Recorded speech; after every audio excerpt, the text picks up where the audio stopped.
현역 국회의원이 장관에 발탁될 경우 인사청문회 통과가 수월하다는 평가가 있습니다. 오늘 열린 황우여 교육부 장관 후보자에 대한 청문회도 기존의 관행과 다르지 않았습니다. 의리 청문회가 따로 없다는 생각이 들 정도였습니다. 여야의 의리는 어제 보도된 국방위 소속 의원들의 28사단 기념사진 문제에서도 유감없이 발휘됐습니다. 여론의 비판이 따가운 사안임에도 오늘 여야 지도부에서 어느 누구도 사과는 고사하고 언급조차 하지 않았습니다. 정치권 취재하고 있는 PD 연결해서 알아보죠. 노지민 PD. 네, 노지민입니다. 황우여 후보자 청문회 얘기부터 해보겠습니다. 사회부총리 겸 교육부 장관이라는 막중한 자리에 적합한 인물인지 검증을 해야 하는데요. 제대로 됐습니까? 네, 장관 후보자들을 낙마시키기도 했던 이전 청문회와 비교한다면 과연 치밀한 검증이 이루어졌는지 의문이 남는 청문회였습니다. 황 후보자가 각종 자료 제출 요구에 응하지 않아 자녀의 병역 의혹이나 불법 증여 의혹 등을 검증하는 것 자체가 불가능한 상황에서 청문회가 진행됐습니다. 민주연합 배대정 의원이 국회의원 겸직금지 위반과 전관예우 의혹을 제기하긴 했지만 자료가 충분치 않아 진전되지 않았고 자녀의 병역 문제나 재산 증여 문제는 질의조차 오가지 못했습니다.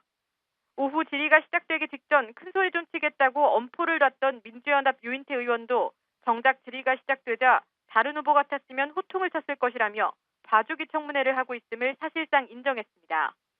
새누리당 신선봉 의원은 비교적 온화한 분위기 속에서 진행돼 다행이라며 청문 대상자를 추켜 세우기도 했습니다. 그 후보자께서 그래도 이 국회에 상당한 경륜이 있으셔서 그렇지 아니면 지금 의원들이 소리깨나 지르면서 이 자료 안 냈다고 저부터도 진짜 후보자 하고 소리를 지르고 싶은데 지금 이 참 여러 가지 면에 받쳐서 많이 참고 있는 아니 이래가지고 이 하는 청문회가 이게 무슨 소용이 있어요? 다행히 오늘은 비교적 좀 온화한 분위기 속에서 진행되는 것 같아 다행입니다. 5선 하시면서 말씀하신 대로 10년 이상을 교육위원회에서 활동해 오셨고 간사와 위원장을 지내셨기 때문에 업무량을 잘할 것이라는 믿음이 있고 또한 국회 안에서 어떤 타협과 조정을 위해서 노력해 오신 그 흔적, 발걸음 때문에 야당 의원들께서도 어느 정도 이해가 되기 때문으로 믿습니다. 정성근 전 문화체육관광부 장관 후보자와 김명수 전 교육부 장관 후보자 등 국무위원 후보자들을 몰아붙였던 국회의원들의 모습은 찾아볼 수 없었습니다.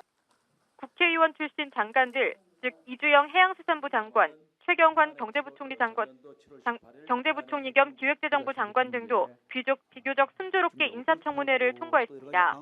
오늘 황우여 후보자 청문회도 다르지 않았습니다. 국방위 여야 의원들의 28사단 기념사진에 대해서는 당사자들이나 여야 지도부에서 입장이 전혀 없었던 겁니까? 어제 저녁 8시 30분경 국회 국방위원회가 보도자료를 내 사과했습니다. 그에 앞서 오후 2시경에는 민주연합 윤우덕 의원이 해명 자료를 배포했습니다. 국방위 야당 간사인 윤 의원은 민주연합 소속 위원들을 대표해 불행한 사고가 재발되지 않도록 노력하고 힘차게 병영 생활을 하자는 의미에서 남아있는 부대원들과 기념 촬영을 했다고 해명했습니다. 그러면서도 윤 의원은 김태호 새누리당 최고위원의 광주 헬기 사고 영결식장 기념 촬영과는 본질이 다르다고 덧붙여 사과보다는 해명에 가까운 입장을 표명했습니다. 반면 새누리당 의원들은 추가적인 사과나 해명을 하지 않고 있는 상황이며 여야 지도부 역시 오늘 아침 회의에서 기념 촬영에 대한 언급은 한마디도 하지 않았습니다. 네. 오늘 여야 원내대표 회동이 있었습니다. 세월호 문제와 관련한 합의 내용들은 앞서서 전해드렸고요. 야당이 너무 양보한 게 아니냐 이런 평가가 있더군요. 네, 핵심 쟁점에서 야당이 대폭 물러섰습니다. 우선 상설특검법에 따라 특검을 추천한다는 합의가 그렇습니다. 당초 민주연합은 진상조사위에 수사권을 줘야 한다고 요구했지만 야당의 반대에 부딪혀 후퇴를 거듭하다가 결국 새누리당이 원하는 대로 합의하기에 이르렀습니다. 또 민주연합은 세월호 특별법이 처리될 때까지 다른 입법 활동을 안 한다는 방침을 유지해왔는데요. 13일 본회의에서 민생법안을 처리한다는 오늘 합의도 새누리당의 요구를 수용했다고 볼 수 있습니다. 민주연합이 얻은 게 있다면 진상조사위의 인적 구성 정도입니다. 진상조사위는 새누리당과 민주연합이 5명씩, 대법원장과 대한변협이 2명씩, 그리고 유가족이 3명을 추천해 총 17명으로 구성되는데요. 정치권 인사배제를 주장한 새누리당이 양보했습니다. 이처럼 합의의 균형추가 여당 쪽으로 기울어지다 보니 회동 초반 설전을 벌이다 얼굴을 붉혔던 이완구 원내대표는 합의 발표 후엔 박영선 대표님이 결단해 주셨다며 감사하다고 말했습니다. 이 원내대표는 대단히 중립적이고 객관적인 내용이라고도 말했습니다. 하지만 정의당 세월호 대책 특위의 정진우 위원장은 상설특검을 내세운 새누리당의 입장에 민주연합이 무기력하게 동의했다며 결코 인정할 수 없는 합의라고 비난했습니다. 세월호 특별법 합의 결과나 그 과정에서도 드러납니다만 새누리당이 재보선 이후 전국 주도권을 완전히 쥐었다는 인상이 듭니다. 어떻습니까? 새누리당이 다양한 의제를 선점하고 있는 것은 분명해 보입니다. 오늘 아침 새누리당 최고위원회의에서 김무성 대표와 이인재 최고위원은 인천 아시안게임에 북한 선수단과 응원단이 참여해야 한다며 향후 대북 정책에 유연한 태도를 취해야 한다고 강조했습니다. 이어 김일동 최고위원은 한미 주둔군 지휘협정, 즉 소파협정의 개선을, 나성린 정책위 수석부의장은 세대 개편안에 대한 논의를 촉구했습니다. 세월호에 관한 얘기는 김무성 대표와 이완구 원내대표가 야당을 향해 협상을 촉구한 발언뿐이었습니다.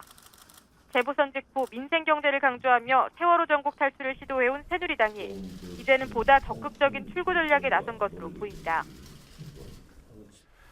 어제 조효영 의원에 이어서 오늘은 박상은 새누리당 의원이 검찰에 나갔죠. 박상은 의원실에서 지지자 동원 문자까지 보냈던데 사실입니까? 네, 오늘 아침 박상은 새누리당 의원이 불법 정치자금 수수 혐의로 인천지검에 출석할 당시 수십 명의 지지자들이 지검청사 입구에 모여 박 의원을 응원했습니다. 박상은 의원실의 한 직원이 긴급 공지사항이라며 보낸 문자를 받고 온 사람들이었습니다.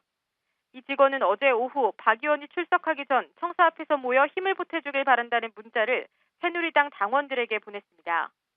인천지검 청사 앞에는 박 의원이 임금을 착취했다고 의혹을 제기한 전직 비서관도 있었습니다. 하지만 박 의원은 밝은 얼굴로 지지자들과 악수를 나눈 뒤 검찰청 안으로 들어갔습니다. 검찰이 박 의원의 아들 집에서 발견된 현금 6억 원 중 일부의 출처를 확인했다고 밝힌 가운데 박 의원 측은 이 돈이 대표이사였던 대한제당에서 받은 경력금과 출판 기념의 수익금일 뿐 불법 정치자금은 아니라고 주장했습니다. 한편 철도비리 의혹을 받으며 어제 검찰에서 16시간 조사를 받은 조현용 새누리당 의원에게 오늘 사전 구속영장이 청구됐습니다. 국민TV 뉴스 노지민입니다.